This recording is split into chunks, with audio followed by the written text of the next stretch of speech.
billion people across the globe took the time to watch football teams representing the nations of Argentina and Germany playing in the World Cup final held in Rio de Janeiro, Brazil.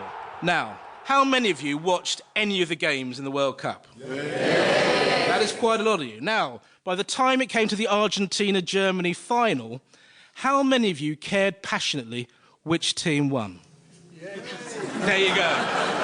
That second response, that half-hearted, barely audible murmuring, do you know what that represents? History. History means it is unlikely that we in the UK will ever greatly care who wins a game of football between Argentina and Germany. Argentina, for a 1982 ill-judged grab at a group of islands called the Falklands that the British had previously believed to be a short ferry ride from Ullapool. And Germany for their role in the first half of the 20th century, a role characterised by any number of serious social faux pas. The Football World Cup final. We may not have cared who won, but we watched with 1 billion others. How did this come to be?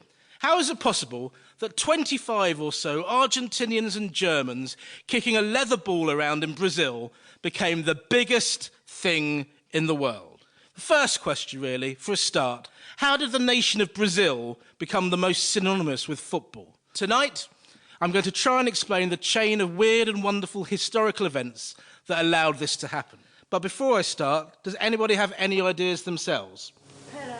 Pele. Do you know what? Pele first played in the World Cup in 1958. This story goes a little bit further back than that. Anybody else? English sailors.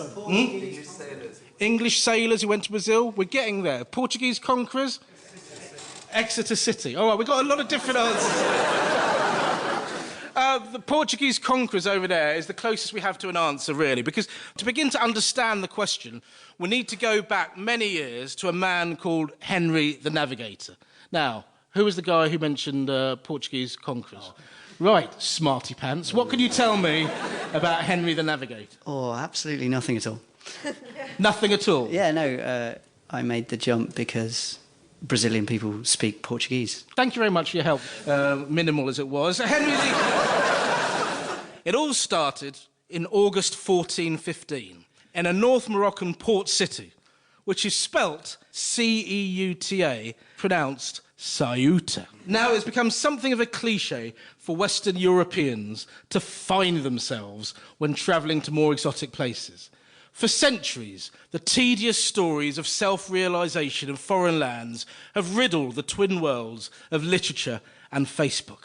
Please, stop gloating. Nobody cares. I'm self-employed. I can't do holidays. But what Henry the Navigator and his dad, King John I of Portugal, discovered about themselves when they arrived in Ceuta in 1415 significantly changed the course of world history. They discovered that it was very easy for them to conquer and kill people if they massively outnumbered them and turned up unexpected.